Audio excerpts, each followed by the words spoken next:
तो आदाब, नमस्कार, गुड इवनिंग, सत श्री अकाल। एक बार फिर आप तमाम लोगों का स्वागत है क्राइम तक की कहानी के इस एपिसोड में। उम्मीद है पूरी फैमिली अच्छी होगी, अपना और अपनों का ख्याल रख रही होगी। कई बार बार बार लगातार ये दोहराता रहा हूँ कि इस दुनिया में ऐसा एक भी रिश्ता नहीं जिसके साथ जुर्म ना हुआ हो, एक भी ऐसा रिश्ता नहीं जो दागदार ना हुआ। आज की कहानी कोलकाता से लगभग 17 किलोमीटर दूर एक इलाके की है। बात लास्ट फ्राइडे की है। फ्राइडे का दिन था, शाम का वक्त। पंकज और शांता, ये दो हस्बैंड वाइफ एक घर में रहा करते थे। कोलकाता से दूर हुगली डिस्ट्रिक्ट के कोन नगर इलाके का ये मामला है।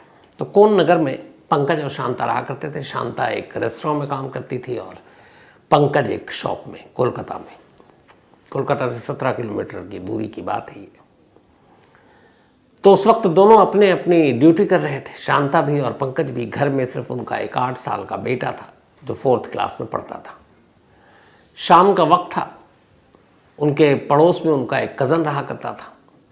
हमेशा वो ट्यूशन पढ़ने के लिए जाता था। वो थोड़ा सीनियर था और जब ट्यूशन पढ़ के आता तो फिर अपने उस कज़न, उस बच्चे जिसका नाम स्नेहांशु है, उसके साथ थोड़ा खेलने चला जाता था। तो फ्राइडे की शाम भी वो घर आया और स्नेहांशु के साथ खेलने के लिए उसके घर में दाखिल हुआ। उसे पता है कि उसके मम्मी पापा दोनों 6 बजे से पहले लौटते नहीं हैं। लेकिन जैसे ही वो घर के अंदर दाखिल हुआ, उसकी चीखें निकल गई। वो बदआवाज़ घर से बाहर भागा और ज़ोर ज़ोर से रोने लगा, चिल्लाने लगा। आस पड़ोस के लोगों ने देखा, वो घर के अंदर दाखिल हुए, हर एक की चीखें निकल गई। घर के अंदर 8 साल के स्नेहांशु की लाश पड़ी थी। चारों तरफ खून फैला हुआ था। देख कर लगता था कि जिसने भी मारा है बहुत बुरी तरह से मारा है। फौरन मामला पुलिस तक पहुंचा। पुलिस की एक टीम आई। माँ बाप को घर कॉल किया गया। माँ बाप भी घर पहुंचे। अब उस बच्चे के जिस्म पर अलग अलग चोट के निशान, चाकू के निशान। एक गणेश जी की मूर्ति रखी थी, उस मूर्ति के ऊपर खून के निशान। मूर्ति वहीं पड़ी हुई थी, इसका मतलब उससे भी उठाकर मारा गया। कमरे में एक टेबल था, टेबल का कोना भी खून से सना हुआ था, इसका मतलब उसके सर को उस टेबल से भी मारा गया। किचन में इस्तेमाल होने वाला एक चाकू मौके पर पड़ा हुआ था, उस चाकू में भी खून, उससे भी मारा गया था। तो मतलब सर पे अलग अलग चीज़ों से वार, फिर चाकू से वार। जो भी था वो यकीन कर लेना चाहता था कि यह बच्चा मर जाए।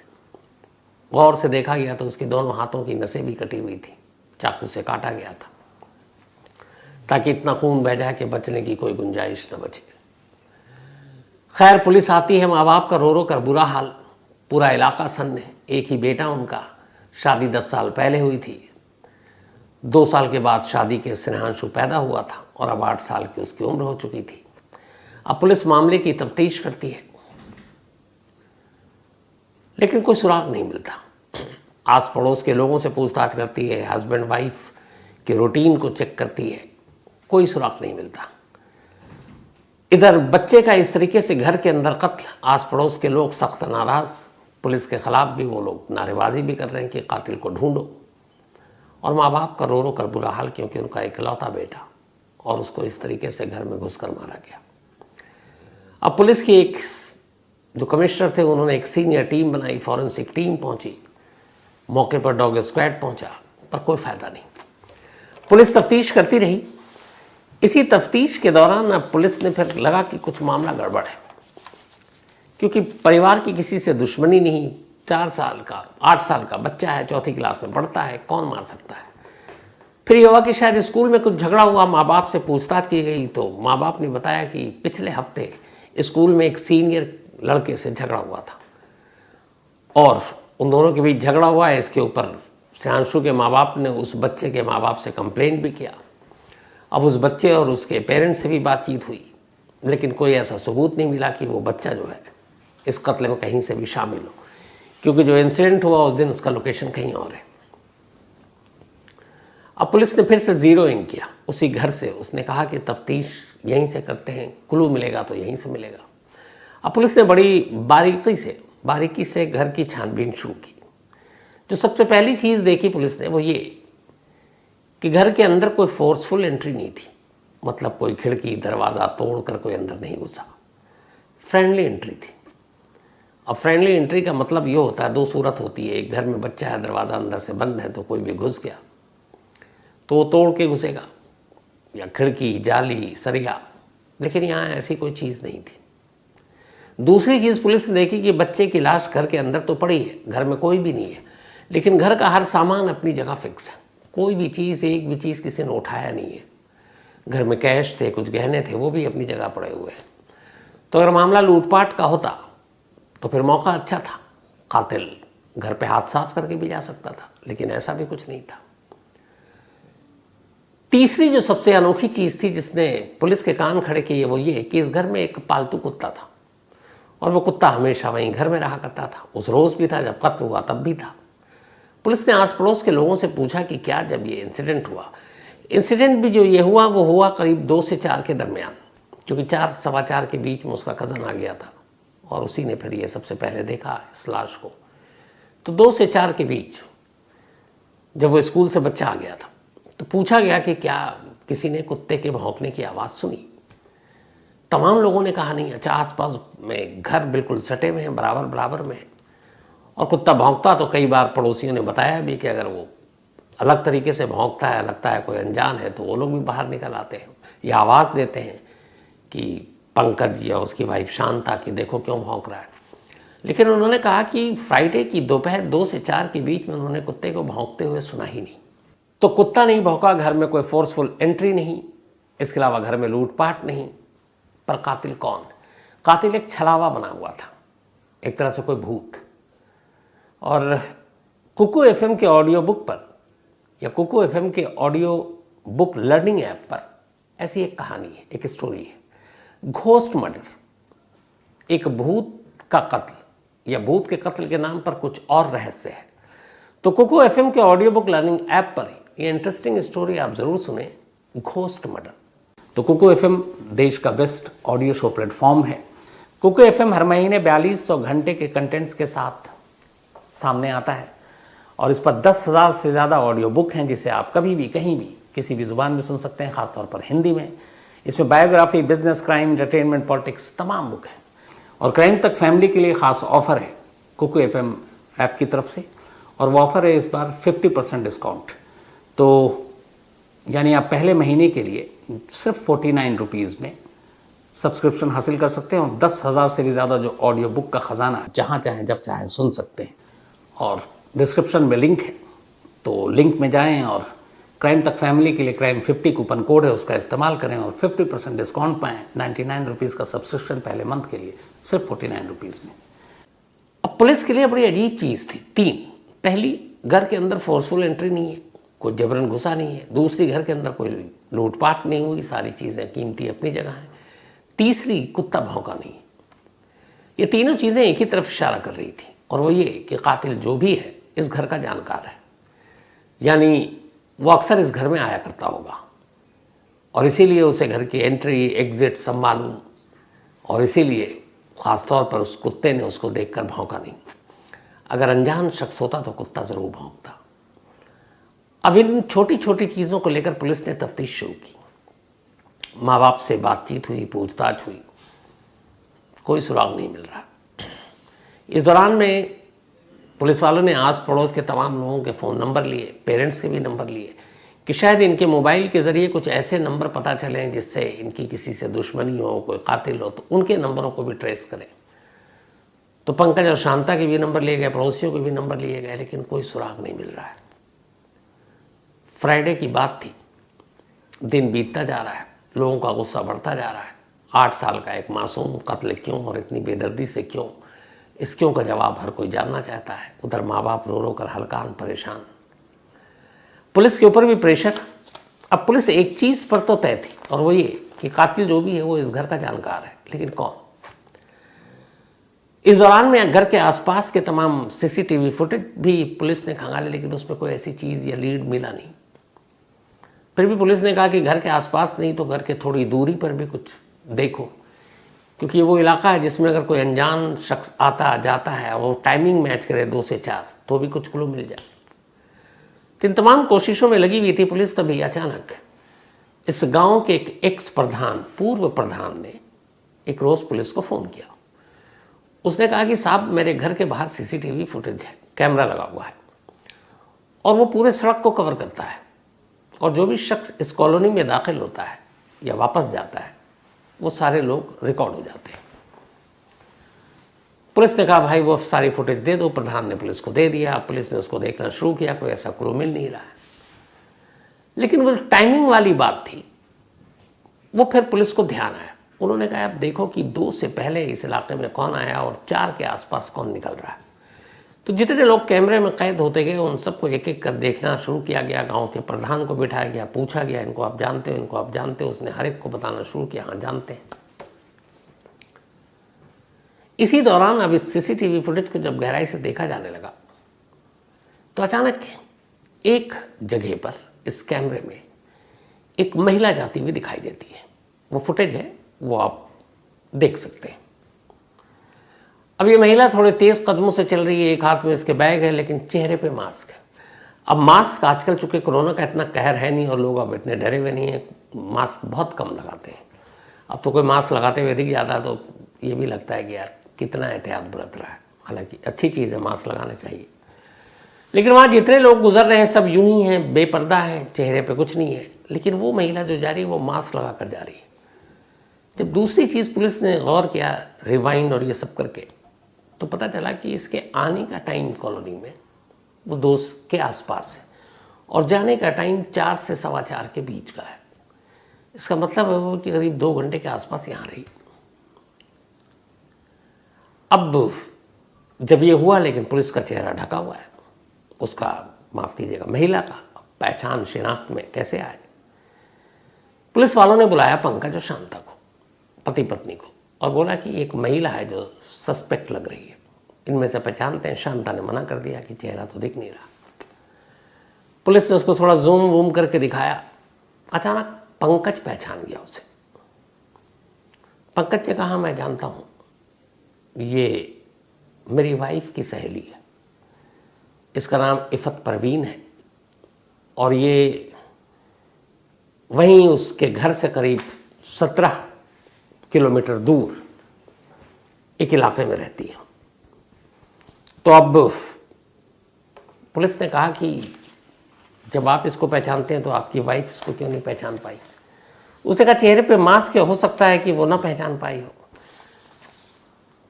तो वाटगंज एक जगह है जो इस पंकज और शांता के घर से करीब 17 किलोमीटर दूर है।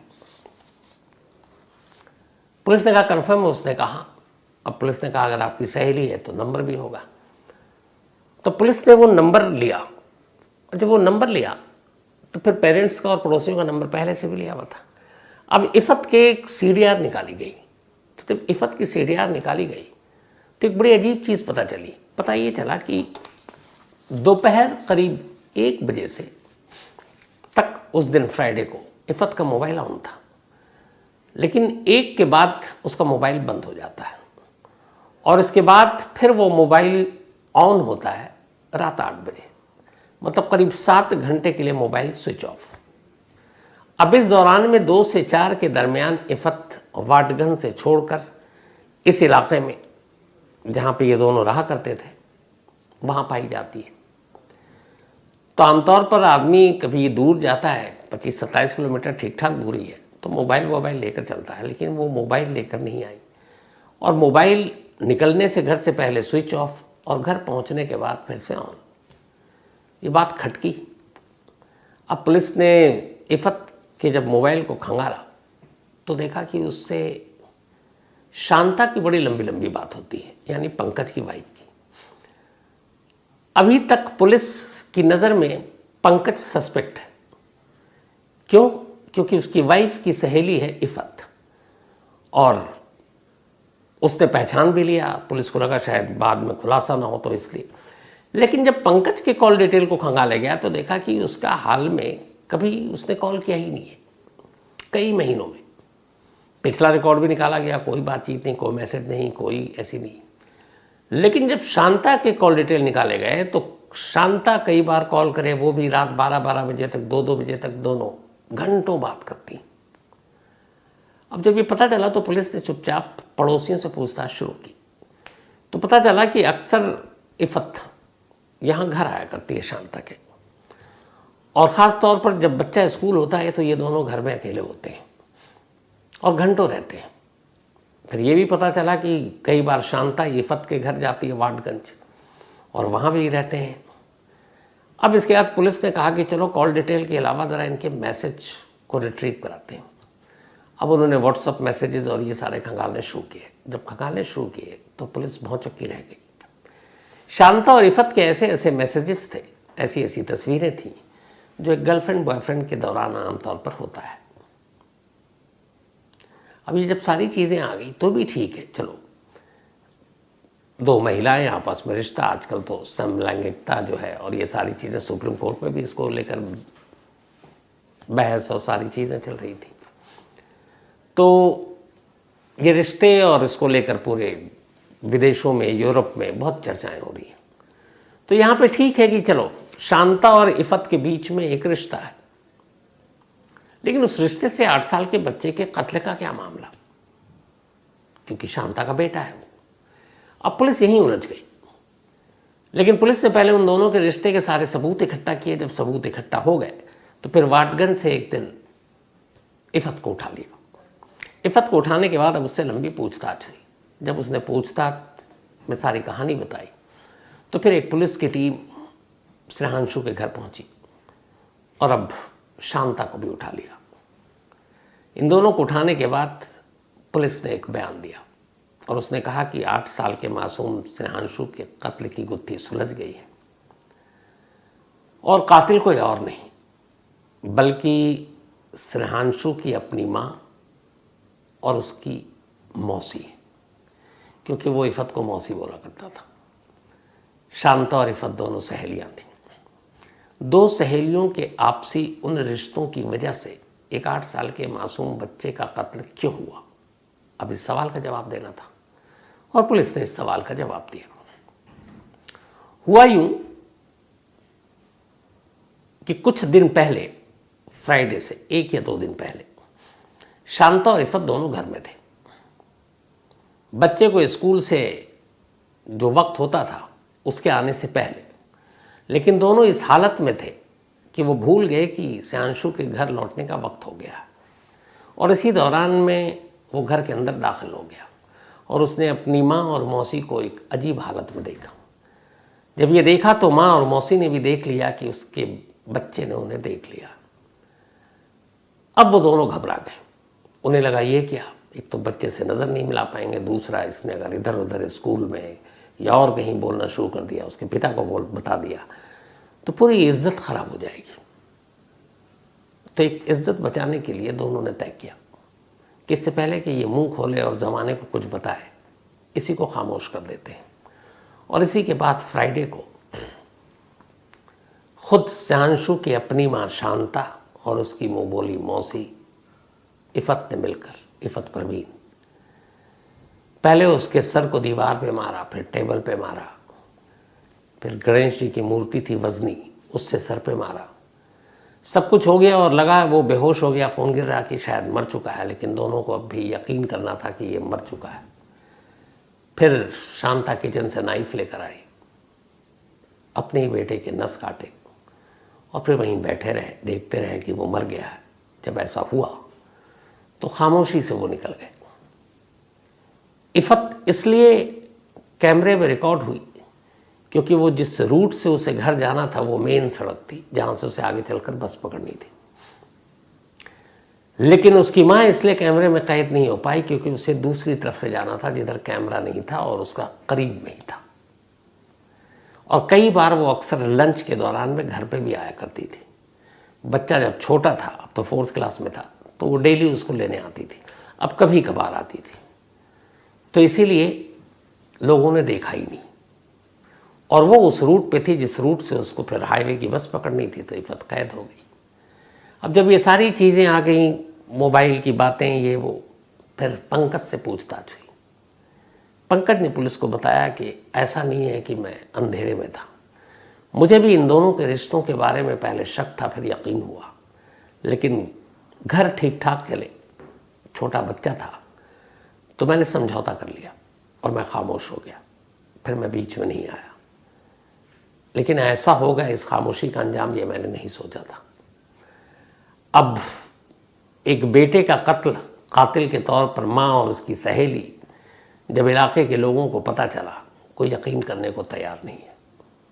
लेकिन जैसा मैंने शुरू में कहा कि कोई रिश्ता बचा नहीं जिसके साथ जुर्म न हुआ, कोई रिश्ता बचा नहीं जो दागदार न हुआ। अब यह बताइए ये कत्ल की क्या वजह थी? एक अजीब वजह। और सबसे बड़ी बात ये, एक माँ अपने बच्चे के साथ एक अपने नाजायज़ रिश्ते को छुपाने के लिए इस हद तक जा सकती है, ये चीज़ें बेचैन करती हैं। पुलिस वालों का कहना था, जो इस टीम में लगी हुई थी, कि शायद वो बाहर कातिल को ढूंढते रहते और ये केस अभी सुलझ भी सकता था, लेकिन वक्त लगता।